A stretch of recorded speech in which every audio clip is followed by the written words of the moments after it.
एक बार की बात है, बहुत दूर एक देश में टेसा नाम की एक दंत परी रहती थी।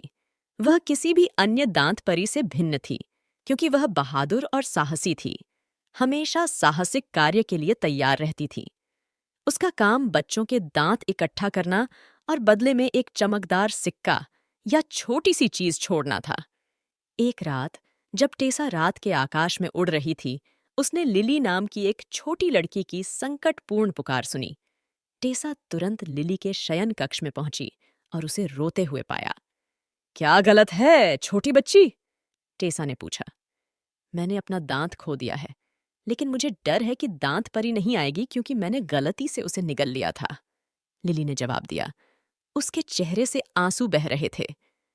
टेसा ने तुरंत लिली को सांत्वना दी और उसे आश्वस्त किया कि वह अभी भी अपना इलाज करवाएगी, भले ही उसे दांत न मिले।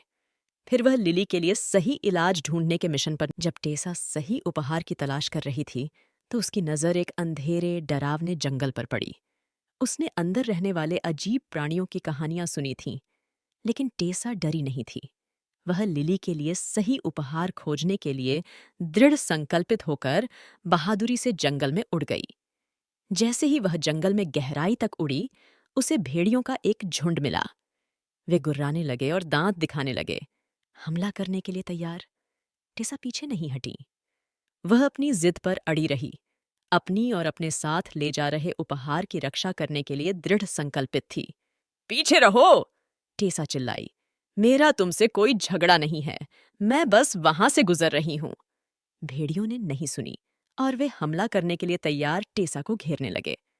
लेकिन टेसा तेज और फुर्तीली थी और उसने उनके हमलों को आसानी से टाल दिया।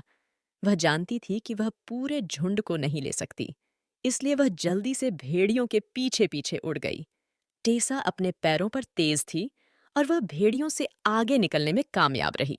उसे सकुशल बच निकलने से राहत मिली, लेकिन उसे अभी भी लिली के लिए सही उपहार ढूंढना था। जैसे ही उसने अपनी खोज जारी रखी, उसे जंगल में एक साफ जगह मिली। समाशोधन के केंद्र में एक सुंदर फूल था, जिसकी पंखुड़ियां चांदनी में चमक रही थीं। टेसा जानती थी कि यह लिली के लिए एकदम सही उपहार है। उसने ध्यान से फूल तोड़ा और वापस लिली के शयन कक्ष में चली गई। जब टेसा पहुंची, तो उसने लिली के तकिए के नीचे फूल छोड़ दिया और उसे एक विशेष संदेश दिया। प्रिय लिली, मुझे पता है कि तुमने अपना दांत खो दिया है, लेकिन इसका मतलब यह नहीं है कि तुम्हें अभी भी विशेष उपचार नहीं मिल सकता। यह फूल सिर्फ आपके लिए है और यह आपके लिए सौभाग्य और खुशियां लाएगा।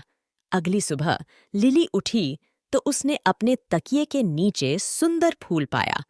वह बहुत खुश थी और वह जानती थी कि टेसा, बहादुर और साहसी दांत परी, उसके लिए सही उपहार खोजने के लिए एक महान साहसिक कार्य पर गई थी। उस दिन के बाद से टेसा पूरे देश में सबसे बहादुर दांत परी के रूप में जानी जाने लगी। वह और भी कई साहसिक कार्य करती रही, हर जगह बच्चों के लिए हमेशा खुशियां और खुशियां लाती रही।